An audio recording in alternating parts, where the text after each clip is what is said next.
હું યાર તમે સાંભળો, આવતા આવતા છે ને લીંબુ લેતા આવજો. લીંબુ કેમ ભાઈ? તારા પપ્પા પોતાના વાસણ સમજે છે?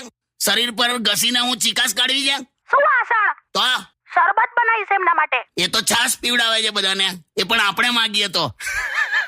એવું છે? બસ હવે છે ને મસ્તી કરતી હતી. મારા પપ્પા કોચરા નથી, એ પોતે જાતે લીંબુ લઈને આવવાના છે, સમજ્યા? કોણ? તારા પપ્પા લીંબુ લઈને આવશે એમ? તો એ લાવતા હોય. વોટ્સએપ ના ડીપી પર ડુંગળીનો ફોટો રાખ્યો છે. એમને એમ કે આનાથી લૂ નહીં લાગે. હવે આવા કોચરા છે.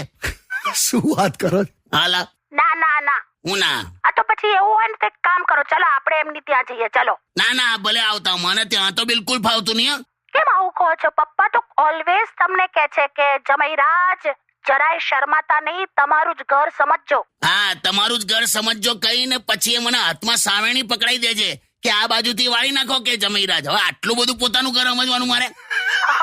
એવું કરે